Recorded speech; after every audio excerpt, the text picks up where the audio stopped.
A gente precisa analisar a última e talvez mais perigosa movimentação nos bastidores do poder. O ministro Luiz Roberto Barroso, que acabou de deixar a presidência do Supremo Tribunal Federal, sinalizou em 2 entrevistas que pode antecipar a sua aposentadoria. E essa decisão, que parece pessoal, tem o potencial de desencadear uma crise sem precedentes, abrindo a porta para que o presidente Lula aplique o que muitos temem ser o seu golpe final na composição da Suprema Corte.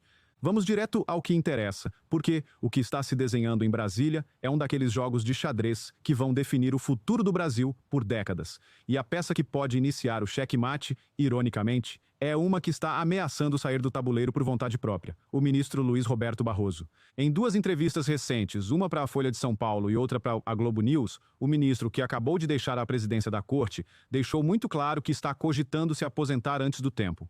Ele falou em fazer um retiro espiritual, em uma sensação de já ter cumprido um ciclo, em convites de universidades no exterior. Ele tentou pintar um quadro de um homem cansado, de um intelectual que quer voltar para a vida acadêmica. Mas a gente que acompanha a política sabe que, em Brasília, raramente uma jogada é apenas o que parece ser. Para mim, essa conversa de aposentadoria não é um sinal de cansaço, é um sinal de medo. É o reflexo de um homem que, depois de ter sido um dos generais na batalha para derrotar o bolsonarismo, como ele mesmo disse, agora parece estar percebendo que a guerra pode ter virado e que as consequências estão batendo na porta.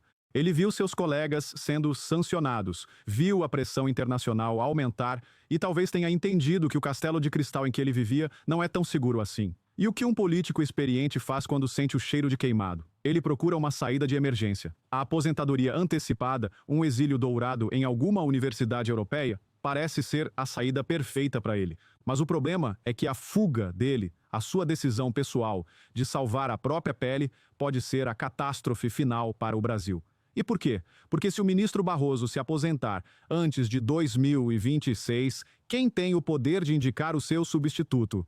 O presidente Lula. E é aqui que a gente entra no cenário do que pode ser o golpe final no Supremo Tribunal Federal. O presidente Lula já teve a chance de indicar 2 ministros para a corte, Flávio Dino e Cristiano Zanin. E a gente sabe bem o que essas indicações representaram. Foram 2 indicações puramente políticas, de 2 aliados de primeira hora, que hoje formam a tropa de choque do governo e do ativismo judicial dentro do Supremo. Agora, imaginem se ele tiver a chance de indicar um terceiro. Ele não apenas consolidaria uma maioria, ele criaria uma hegemonia. Ele transformaria o Supremo Tribunal Federal de forma definitiva em um puxadinho do Palácio do Planalto, em um comitê do Partido dos Trabalhadores. E quem são os nomes que estão sendo cotados para essa possível vaga? A lista é de arrepiar, e os 2 principais nomes que circulam nos bastidores mostram exatamente qual é o plano. O primeiro nome, e talvez o mais assustador, é o de Jorge Messias, o atual advogado-geral da União. A gente precisa lembrar quem é Jorge Messias.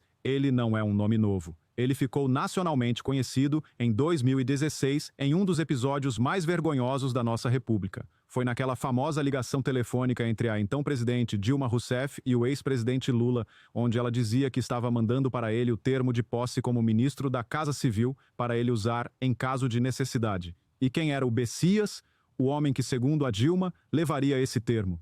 Era ele, o Jorge Messias. Ele era, na prática, o homem da mala. O operador do plano que visava dar foro privilegiado ao Lula para que ele escapasse das investigações da Lava Jato. É um homem que, desde o início, se mostrou disposto a fazer qualquer coisa para agradar e para proteger o chefe. E a sua atuação como advogado-geral da União no governo atual só confirma esse perfil. Ele não age como um advogado do Estado, mas como um advogado do governo, do partido. Ele é a voz que defende as pautas mais ideológicas, que tenta justificar o injustificável.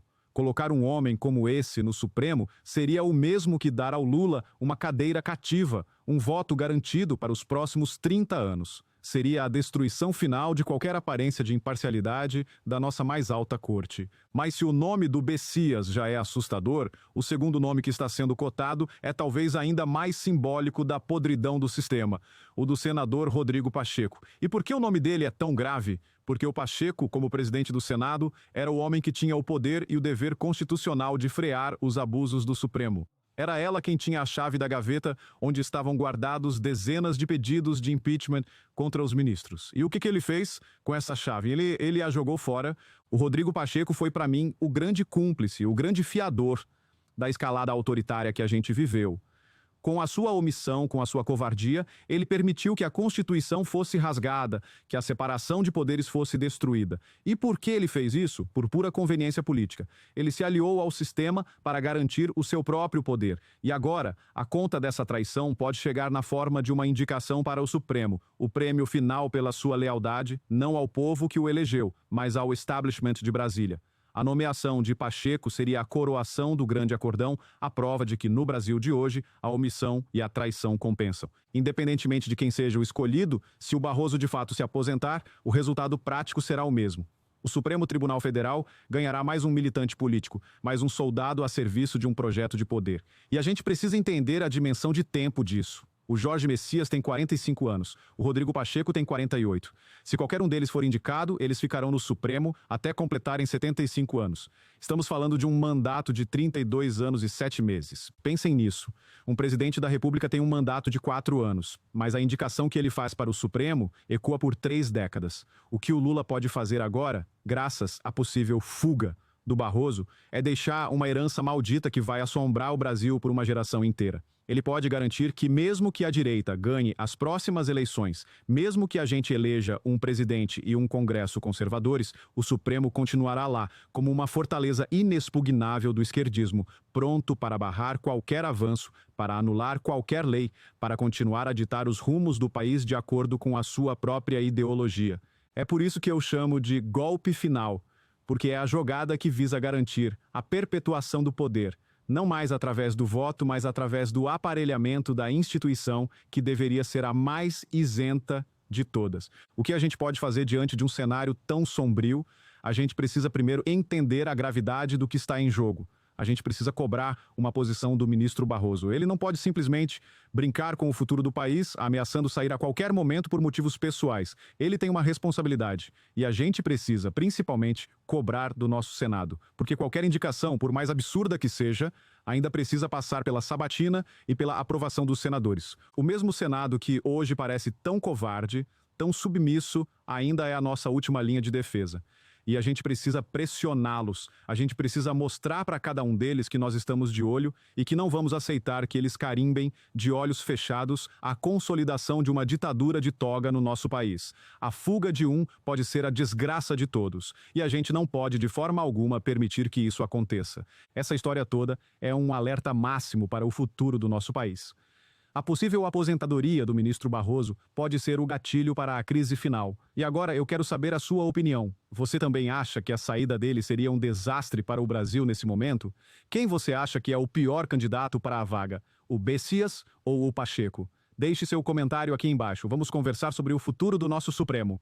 Se essa análise te ajudou a entender o tamanho do perigo, deixa o seu like e compartilha este vídeo. Nossos senadores precisam saber que nós não vamos aceitar esse golpe. E se você ainda não faz parte do Orgulho Soberano, agora é a hora.